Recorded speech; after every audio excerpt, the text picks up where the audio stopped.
Hello everyone. आज हम लोग पढ़ने वाले हैं resources and development, geography, class 10। तो आइए स्टार्ट करते हैं इस वीडियो को। सबसे पहले हम लोग समझेंगे कि रिसोर्स होता क्या है। रिसोर्स का मतलब होता है everything available in our environment which can be use to satisfy our needs, यानी एक ऐसा चीज़ जो हमारे इन्वायरमेंट में मौजूद हो और वो हमारे नीड को पूरा करता हो या वो हमारे नीड को सेटिस्फाई करता हो, उसको हम बोलते हैं resources. It is technologically accessible, यानी ऐसा रिसोर्स जिसको हम लोग टेक्नोलॉजी का यूज करके उसको एक्सेस करते हैं, ठीक है, उसको बोलते हैं रिसोर्स। एग्जाम्पल जैसे कि फॉसिल फ्यूल्स, कोल, oil, gas, as well as minerals such as gold, copper, tin। ये जो सारी चीज़ें हैं वो क्या है, रिसोर्स है। जैसे coal, oil, gas, gold, copper, tin, ये सारी चीज़ें कहाँ से हमें मिलती है, इन्वायरमेंट से मिलती है और हम लोग इसको टेक्नोलॉजी का यूज करके एक्सेस करते हैं, ठीक है। यानी हमें कहीं कोल निकालना हो तो हमें क्या करना पड़ता है, कोल माइन से हमें टेक्नोलॉजी का यूज करके उस कोयलों को बाहर निकालना पड़ता है। अगर हमें कहीं ऑयल मिल गया, गैस मिल गया, तो हम लोग क्या करते हैं, टेक्नोलॉजी का यूज करके उसको एक्सेस करते हैं। इसलिए यहाँ पर दिया गया है टेक्नोलॉजिकली एक्सेसिबल, ठीक है। सो आई होप, मैं आशा करता हूँ आप लोग रिसोर्स समझ में आ गया होगा। नेक्स्ट देखते हैं डेवलपमेंट। डेवलपमेंट क्या होता है? Development is a process that create growth, progress and positive changes. Development हम लोग इसको कहते हैं जो क्या करता है, वो क्रिएट करता है ग्रोथ की तरफ, ठीक है, यानी वो ग्रोथ करता है किसी चीज में और प्रोग्रेस भी करता है विथ पॉजिटिव चेंजेस। कुछ चेंजेस आती हैं पॉजिटिव, उसको बोलते हैं डेवलपमेंट, ठीक है। या इससे दूसरे तरह से कह सकते हैं the process of creating something more advance. कुछ ऐसा चीज जिसको हम लोग एडवांसली क्या कर रहे हैं, क्रिएट कर रहे हैं, उसको बोलते हैं डेवलपमेंट। जैसे कि बड़े बड़े बिल्डिंग बनाना, ठीक है, इंस्टीट्यूशंस बनाना, इसको हम बोलते हैं डेवलपमेंट। नेक्स्ट देखते हैं रिसोर्स, क्लासिफिकेशन ऑफ रिसोर्सेस। मतलब रिसोर्सेस जो है उसको दो तरह से क्लासिफाई किया गया है, एक है नेचुरल, दूसरा है ह्यूमन, ठीक है। नेचुरल में देखते हैं, नेचुरल ऐसा रिसोर्स है जो कि नेचुरली मिलता है, मिस भगवान ने बनाया है या हमारे इन्वायरमेंट में मिलता है, ठीक है, उसको बोलते हैं नेचुरल। ह्यूमन जो है, ह्यूमन बेसिकली ऐसा रिसोर्स है जो ह्यूमन के द्वारा तैयार किया गया है या इसे मानव जात ने बनाया है, उसको बोलते हैं ह्यूमन रिसोर्सेज। तो पहले देखेंगे नेचुरल रिसोर्सेज क्या होते हैं। नेचुरल रिसोर्सेज जो है दो तरह के होते हैं, एक रिन्यूएबल रिसोर्सेज होता है, एक नॉन रिन्यूएबल रिसोर्सेज होता है। सो नेचुरल रिसोर्सेज के अंतर्गत जो है रिन्यूएबल रिसोर्सेज, जो रिन्यूएबल रिसोर्सेज होता है उसको क्या किया जा सकता है, पुनः रिप्रोड्यूस किया जा सकता है, लेकिन जो नॉन रिन्यूएबल रिसोर्सेज है उसको रिप्रोड्यूस नहीं किया जा सकता है। अब इसमें फिर से रिन्यूएबल में जो है इसमें दो दिया गया है, ठीक है, दो टाइप से, एक है कॉन्टिन्यूअस फ्लो वाइंड पावर और एक है बायोलॉजिकल, ठीक है। इसमें दो तरह के होते हैं, एक हम बायोलॉजिकली क्या कर सकते हैं, चीज़ों को रिन्यूएबल कर सकते हैं, और कंटिन्यूसली और मतलब वाइंड वाटर का यूज करके हम लोग क्या कर सकते हैं, चीज़ों को या एनर्जी को क्या कर सकते हैं, रिप्रोड्यूस कर सकते हैं। अब बायोलॉजिकल में दो दिया है, ठीक है, बायोलॉजिकल में दो है, नेचुरल एंड वाइल्ड लाइफ, ठीक है। जो बायोलॉजिकल है रिन्यूएबल कर सकते हैं, नेचुरली कर सकते हैं वेजिटेशंस, एंड सेकेंड है वाइल्ड लाइफ, मतलब जो जानवर वगैरह हैं उनको क्या कर सकते हैं, हम लोग रिकवर कर सकते हैं, ठीक है, पुनः रिप्रोड्यूस कर सकते हैं। और यहाँ पर देखते हैं ह्यूमन, जो ह्यूमन के रिसोर्सेस हैं, दो रिसोर्सेस हैं ह्यूमन में, एक पहला है स्ट्रक्चर्स एंड इंस्टीट्यूशंस है, एंड सेकेंड है क्वांटिटी एंड क्वालिटी, ठीक है। दो तरह के रिसोर्सेस हैं ह्यूमन रिसोर्सेस में, एक स्ट्रक्चरल एंड इंस्टीट्यूशंस है जो कि ह्यूमन के द्वारा बनाया जाता है, बड़े बड़े बिल्डिंग्स, इंस्टीट्यूशंस या स्ट्रक्चर बनाए जाते हैं। दूसरी बात है क्वांटिटी एंड क्वालिटी, उसमें क्वालिटी भी होती है और क्वांटिटी में मतलब ज़्यादा तादाद में बनाई जाती है, इसको हम बोलते हैं क्लासिफिकेशन ऑफ रिसोर्सेस। तो क्लासिफिकेशन दो तरह के होते हैं, नेचुरल होता है, ह्यूमन होता है। जो नेचुरल में क्या होता है, वो जो हम लोग क्या कर सकते हैं, किसी को रिप्रोड्यूस कर सकते हैं उसको बोलेंगे रिन्यूएबल, और जो रिप्रोड्यूस नहीं किया जा सकता है या वो क्या होता है, एग्जॉस्ट हो जाता है, उसको बोलते हैं नॉन रिन्यूएबल, ठीक है। नेक्स्ट देखते हैं टाइप्स ऑफ रिसोर्सेस, यानी जो रिसोर्सेस होते हैं कितने तरह के होते हैं, ठीक है। So on the basis of origin, यानी ओरिजिन के बेसिस पे देखेंगे कि मतलब इसका जो जन्म हुआ है कहाँ से हुआ है रिसोर्सेज का, ठीक है। सो पहला है बायोटिक रिसोर्सेज। तो बायोटिक रिसोर्सेज क्या होते हैं, these are obtained from biosphere and have life such as human beings, flora and fauna, fisheries, livestock etc. यानी बायोटिक रिसोर्सेस हम लोग उसको कहते हैं जो ऐसे रिसोर्सेस जो जीवित हो, यानी जो जिंदा हो, जिसमें जान हो, उसको बोलते हैं बायोटिक रिसोर्सेस। जैसे कि ह्यूमन, यानी कोई ह्यूमन है या कोई जानवर है, ठीक है, ये क्या है, एक तरह से बायोटिक रिसोर्सेस हैं।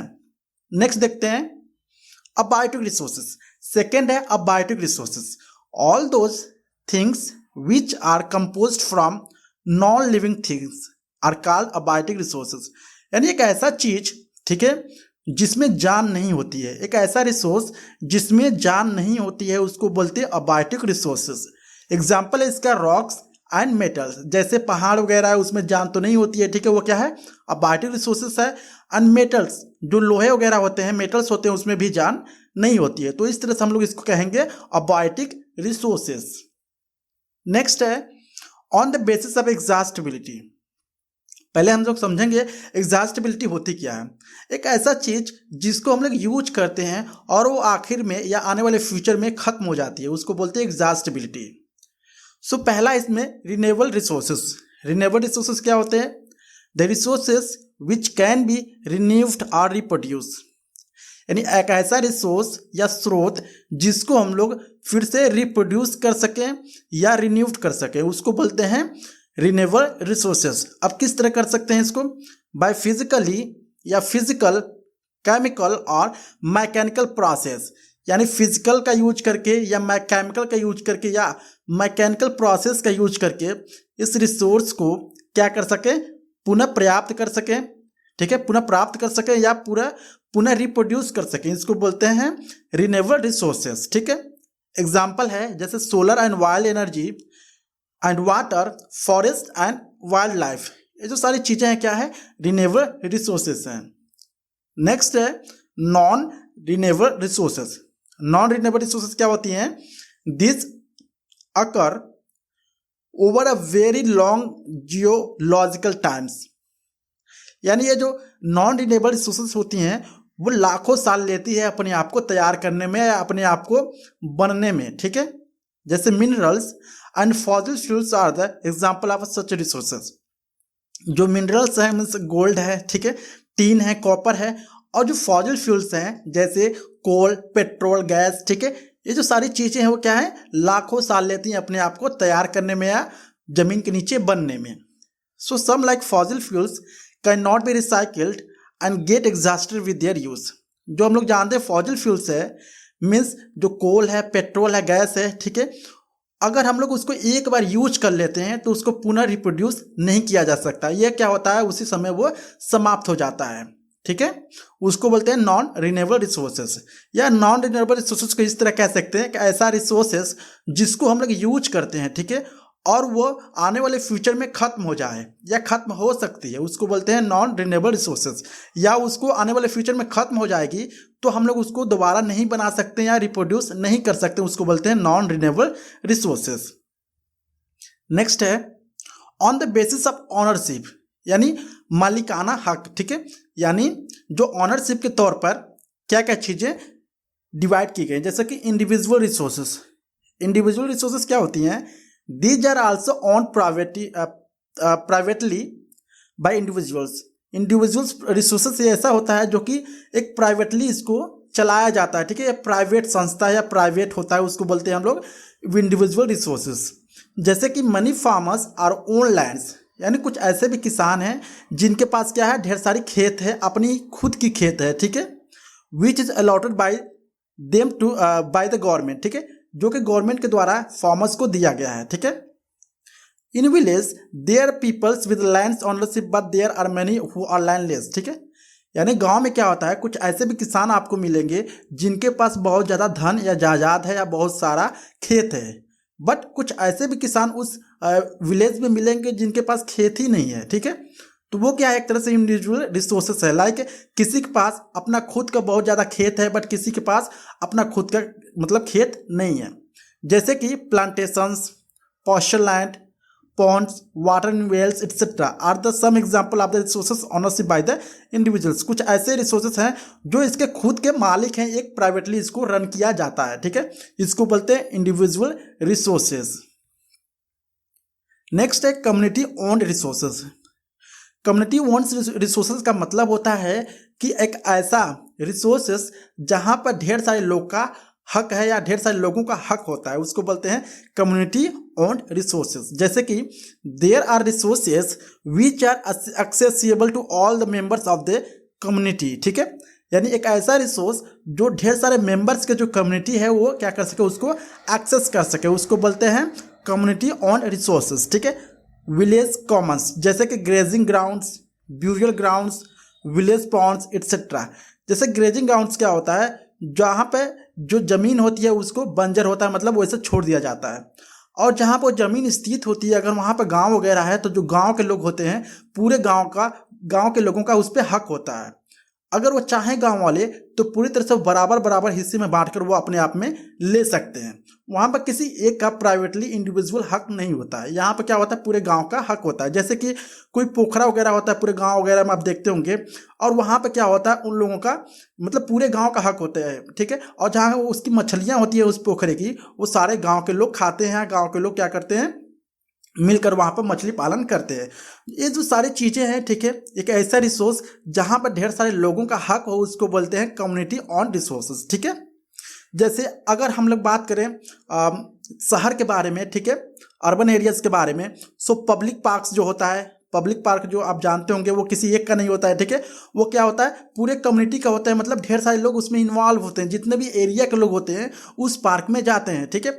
जैसे इस पिकनिक स्पॉट होता है, जहाँ पिकनिक का जगह होता है, वहाँ पे क्या होता है जितने भी शहर के लोग होते हैं वहाँ पे जाते हैं पिकनिक वगैरह सेलिब्रेट करने के लिए, मनाने के लिए, ठीक है। तो वो भी क्या होता है ढेर सारे लोग उस पर क्या होते हैं ऑनर होते हैं, ठीक है, नहीं कि वो मतलब ऐसा नहीं है कि वहाँ जो है वो एक ही लोग मालिक हैं उस जमीन के या उस पिकनिक पार्क के। और जैसे play ground in urban areas, ठीक है, और प्ले ग्राउंड भी होता है वहाँ पे, जिस एरिया में प्ले ग्राउंड रहता है वो जितने भी एरिया के लोग रहते हैं उनका उस पर हक होता है, ठीक है, कोई भी जाकर वहाँ पे खेल सकता है। तो इस तरह समझाया गया कि कम्युनिटी ओन रिसोर्सेज होता क्या है। सो कम्युनिटी ओन रिसोर्सेज का मतलब है जहाँ पर ढेर सारे लोगों का हक हो एक चीज पे, उसको बोलते हैं कम्युनिटी ओन रिसोर्सेज। नेक्स्ट है national resources. So national resources क्या होते हैं, technically all the resources belong to the nation, यानी हम लोग समझते हैं एक ऐसा रिसोर्स जो बिलोंग करता है नेशंस, मतलब देश का हो, ठीक है, उस कंट्री का हो, उसको बोलते हैं national resources. The country has a legal power to acquire even private property for public good, ठीक है। अगर गवर्नमेंट को एक आवश्यकता होती है किसी प्राइवेट प्रॉपर्टी को लेने के लिए या उसकी ज़रूरत पड़ गई तो वो आसानी से ले सकती है, उसके पास लीगल पावर होती है। यू माइट हैव सीन, आपने ज़रूर देखा होगा अगर रोड वगैरह बनते हैं, अगर रोड वगैरह बनते जाते हैं किसी के मतलब जाता है तो मतलब किसी का घर बीच रोड में पड़ जाता है तो उसको क्या करते हैं जो गवर्नमेंट होती है वो उसकी ज़मीन ले लेती है, ठीक है। और कैनल्स मतलब नहर वगैरह भी देखा होगा आपने, गांव वगैरह में जो नहर वगैरह होते हैं जिस रास्ते से नहर जाती है अगर गांव वगैरह पड़ जाते हैं तो उनको उतना नहर का जो जमीन होता है उनको देना पड़ता है गवर्नमेंट को, ठीक है। हालांकि जो गवर्नमेंट होती है उसके लिए भुगतान भी करती है, लोगों को पैसे भी देती है, लेकिन अगर गवर्नमेंट चाहे ले तो उसको वैसे भी ले सकती है, उसके पास लीगल पावर होते हैं। अब रेलवे जो होता है, रेलवे की जो पटरी बनती है, ठीक है, रेलवे लाइन होती है, वो जो जिस रास्ते से जाती है अगर उस रास्ते में कहीं पर किसी प्राइवेट प्रॉपर्टी या किसी दूसरे का प्रॉपर्टी पड़ जाता है तो वो क्या करती है वो अपने प्रॉपर्टी में उसको मिला लेती है या ले लेती है, ठीक है। उसका कोई भी ऑब्जेक्शन नहीं कर सकता क्योंकि जो गवर्नमेंट है उसके पास लीगल पावर ऑथोरिटी होता है। तो इस तरह से आप समझ सकते हैं जो नेशनल रिसोर्सेज होता है क्या होता है, एक ऐसा रिसोर्सेज जो गवर्नमेंट जो है वो क्या कर सकती है अपने में ले सकती है या वो उसको अपने तरह से लीगल पावर के थ्रू उसको प्राइवेट प्रॉपर्टी को क्या कर सकती है वो हथिया सकती है, ले सकती है, ओके। नेक्स्ट है इंटरनेशनल रिसोर्सेज। इंटरनेशनल रिसोर्सेज क्या होता है, हमें इस नाम से पता चला इंटरनेशनल रिसोर्सेज। इंटरनेशनल रिसोर्सेज इसको बोलते हैं जहां पर एक ऐसा रिसोर्स, एक ऐसा जगह जहां पर पूरे देश का हक हो, ठीक है, उसको बोलते हैं इंटरनेशनल रिसोर्सेज। जैसे कि there are international resources there international institutions which regulate some resources, यानी कुछ ऐसे भी इंटरनेशनल इंस्टीट्यूट हैं जो कि जितने भी इंटरनेशनल रिसोर्सेज होते हैं उसको क्या करते हैं, रेगुलेट करती है अपने नियम कानून कायदे से, ठीक है। The oceanic resources beyond 200 nautical miles of the exclusive economic zones belong to the open oceans and no individuals country can utilise this without the concurrence of the international institutions, ठीक है। अगर आप देखते होंगे जो समुद्री इलाके में कोई मछली वगैरह मारता है, ठीक है, तो अगर उस देश के मछली जिस देश के छोर पे है, ठीक है, अगर इंडिया वाले हैं तो इंडिया के तरह छोर पे मतलब अगर मारेंगे मछली वगैरह पकड़ेंगे तो कोई नहीं बोलेगा, लेकिन अगर वही इंटरनेशनली उनके देश की तरफ वो चले जाते हैं मछली को पकड़ते पकड़ते या मारते मारते, तो वो क्या होता है, उनको पकड़ लिया जाता है, उसको बंदी बना लिया जाता है, ठीक है। तो इसलिए जो हक होता है बेसिकली पूरे समुद्र पर इंटरनेशनली होता है, यानी वो अपने अपने एरिया में अपने अपने काम को लोग क्या करते हैं, अंजाम देते हैं, ठीक है। आप किसी दूसरे के एरिया में जाके उनके चीज़ों को या उनके लोगों को क्या कर सकते हो, तंग नहीं कर सकते हो, या उनके एरिया में जाके क्या कर सकते हो, हंटिंग वगैरह नहीं कर सकते हो, ठीक है। तो ये होता है इंटरनेशनल रिसोर्सेज, जहाँ पर कई देशों का हक हो किसी एक चीज़ पे, उसको बोलते हैं इंटरनेशनल रिसोर्सेज। नेक्स्ट है development of resources. So development of resources क्या होते हैं, resources are vital for humans survival as well as for maintaining the quality of life, यानी जो रिसोर्सेज हैं, स्रोत हैं बेसिकली, वो ह्यूमन के जीने के लिए क्या है, सर्वाइवल के लिए काफ़ी अच्छा या काफ़ी बड़ी चीज़ है, काफ़ी इंपॉर्टेंट चीज़ है रिसोर्सेज, जो लोगों के लाइफ को मेंटेन करती है और क्वालिटी लाइफ प्रोवाइड कराती है। So it was believe that resources are free gift from the nature, यानी एक ऐसा माना गया है कि जो रिसोर्सेस हैं बेसिकली वो भगवान का दिया गया एक काफ़ी अच्छा गिफ्ट है, ठीक है। सो रिसोर्स प्लानिंग क्या होता है, planning is the widely acceptable strategy for judicious use of resources, यानी प्लानिंग रिसोर्सेज क्या है, यानी रिसोर्सेज को हम किस तरह से यूज करेंगे उसको हम बोलते हैं रिसोर्स प्लानिंग, यानी किस तरह से रिसोर्स को क्या करेंगे, यूज करेंगे स्ट्रेटजी के थ्रू, प्लान के थ्रू, उसको बोलते हैं रिसोर्सेस प्लानिंग, ठीक है। So it has importance in a country like India, यानी इंडिया जैसे देशों में ये जो रिसोर्स प्लानिंग है काफ़ी इंपॉर्टेंट है, which has enormous diversity in the availability of the resources, और जो इंडिया में काफ़ी रिसोर्सेज की जो अवेलेबिलिटी है बहुत ही ज़्यादा है। So there are regions which are rich in certain types of resources, कुछ ऐसे भी जगह हैं या एरियाज हैं जहाँ पर ढेर सारे रिसोर्सेज क्या है, अवेलेबल है, बट कुछ ऐसे भी एरिया हैं इंडिया में या ऐसे भी स्टेट हैं जहाँ पर कुछ भी रिसोर्सेज अवेलेबल नहीं है। For example the state of Jharkhand, Chhattisgarh and Madhya Pradesh are rich in minerals and coal deposits, यानी ये जो सारी स्टेट हैं झारखंड, छत्तीसगढ़ एंड मध्य प्रदेश, यहाँ पर ढेर सारे मिनरल्स एंड कोल वगैरह पाए जाते हैं। नेक्स्ट है रिसोर्स प्लानिंग इन इंडिया, किस तरह से प्लान करते हैं इंडिया में रिसोर्स के प्लान के लिए, ठीक है। सो इसका आंसर है, देखते हैं, resource planning is the complex process which is involve, ठीक है। क्या पहले क्या करते हैं, identification and inventory of the resources across the region of the country, पहले क्या करते हैं लोग, रिसोर्स जहां भी है उसको आइडेंटिफाई करते हैं, उसका इन्वेंट्री तैयार करते हैं, और किस रीजन में, किस एरिया में, किस स्टेट में है, उसको सारी चीज़ें पहले उससे डिटेल लेते हैं, ठीक है, डिटेल लिखते हैं। सो दिस इन्वॉल्व सर्वेइंग, यानी जब डिटेल पूरा हो जाता है तो इसको क्या करते हैं, इसमें क्या क्या चीज़ें होती है, सर्वे करते हैं, मैपिंग करते हैं, and quality and quantitative estimations and measurement of the resources. अब इसके बाद से किसी स्टेट में रिसोर्स का पता चल जाता है, ठीक है, कि यहाँ पे कोल निकल रहा है, ठीक है, या पेट्रोल निकल रहा है, तो क्या करते हैं, पहले वहाँ पे लोग आइडेंटिफाई करेंगे, पता चल गया, अब वहाँ पे सर्वे करते हैं, मैपिंग करते हैं, और कितने क्वालिटी है और कितनी क्वांटिटी में मौजूद है रिसोर्सेज, ये सारी चीज़ें क्या करते हैं, पता करते हैं इंडिया में। तो इस तरह से पता लगा जाता है कि रिसोर्सेज प्लानिंग इन इंडिया, और इस तरह से जो रिसोर्स की प्लानिंग है इंडिया में किया जाता है। नेक्स्ट है कंजर्वेशन ऑफ रिसोर्सेज, यानी किस तरह से हम लोग बचाव कर सकते हैं रिसोर्सेज का। So resources are the vital for the development and activity, जो रिसोर्सेज है काफ़ी इंपॉर्टेंट है एक्टिविटी को डेवलपमेंट करने के लिए, but irrations, consumptions and over utilization of the resources may lead to the social, economic and environmental problems. अगर हम किसी भी रिसोर्स को हद से ज़्यादा यूज करते हैं तो ये हमारे आने वाले फ्यूचर में दिक्कतें पैदा कर देंगी. टू ओवरकम दिस प्रॉब्लम्स, यानी इस प्रॉब्लम से निपटने के लिए हमें resource conservation at the various level is important.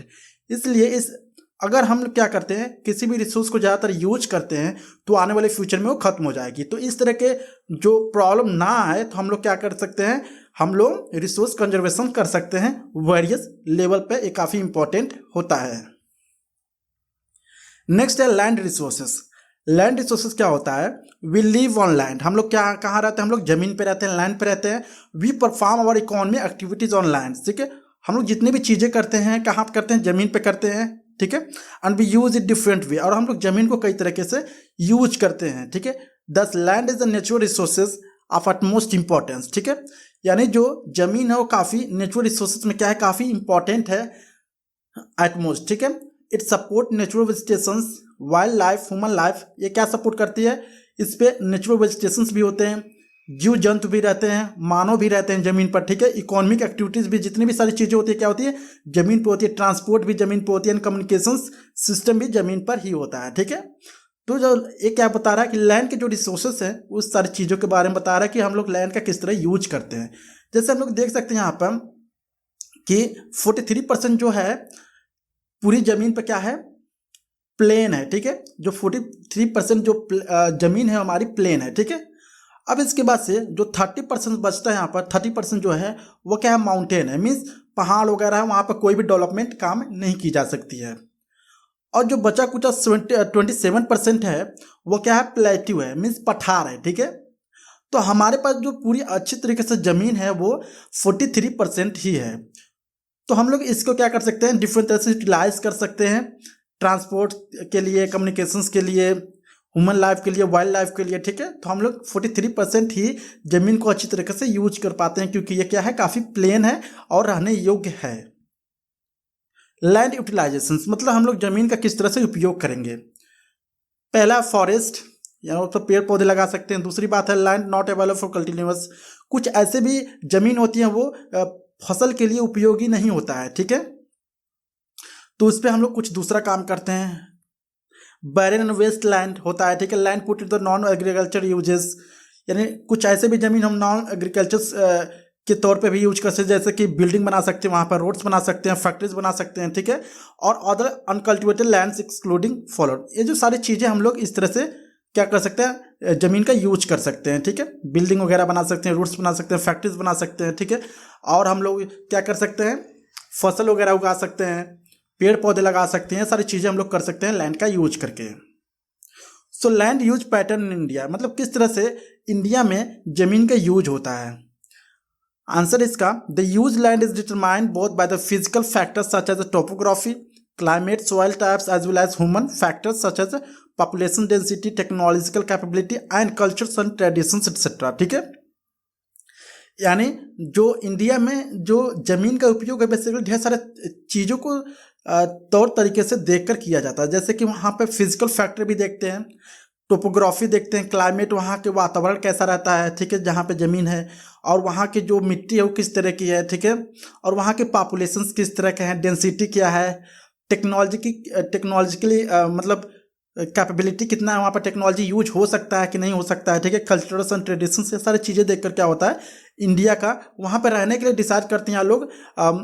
India का जो ज़मीन के पैटर्न को इस तरह से मापते हैं. ठीक है, नेक्स्ट है land degradation and conservation measures.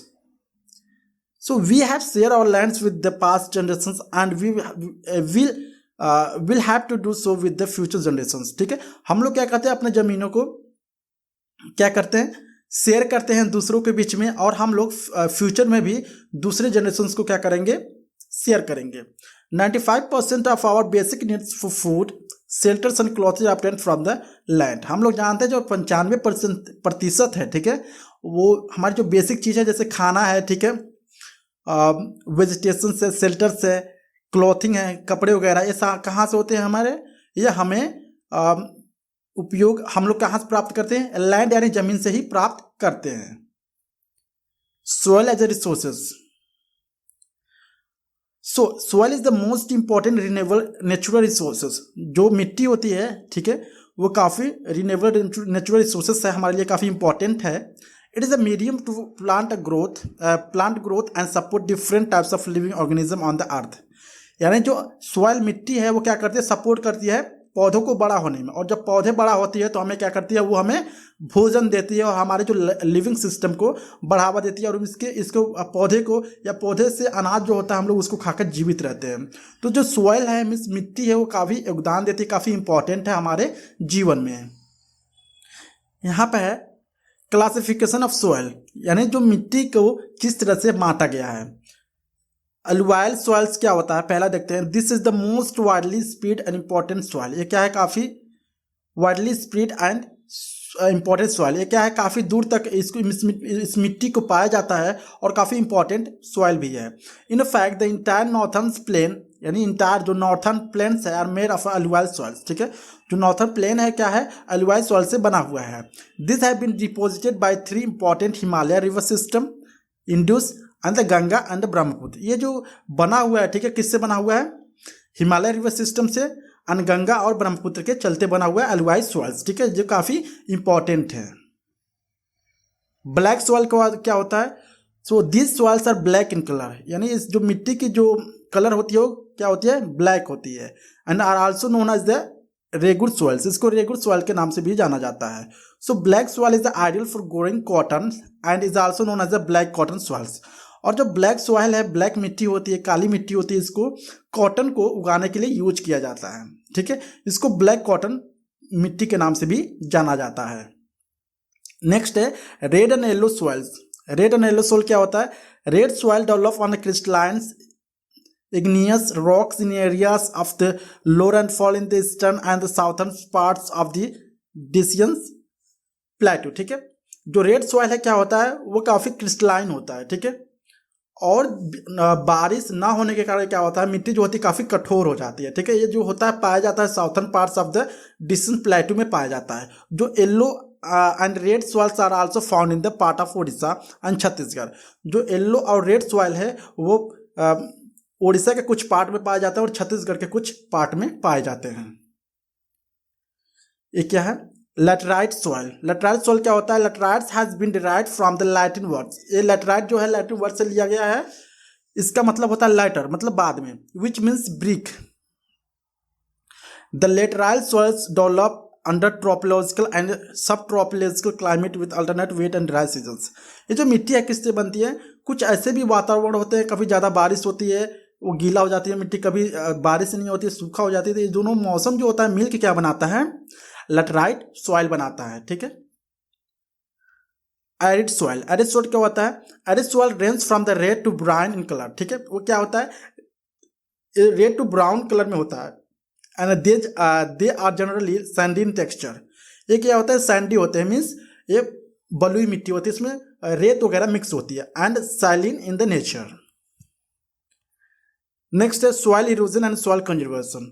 Soil erosion क्या होता है, the denudations of the soil cover and subsequent washing down its describe with soil erosion. Soil erosion का मतलब होता है, अगर कोई नदी है यानी उसके जो मिट्टी वगैरह होते हैं क्या होते हैं, उस पानी के कारण क्या होते हैं, कट के उस नदी में गिर जाते हैं। इसको हम बोलते हैं सॉइल इरोजन, जैसे आप इस इमेज में देख सकते हो। सो आई होप आपको वीडियो अच्छा लगा होगा। अगर अच्छा लगा please like and subscribe my channel. Thank you so much.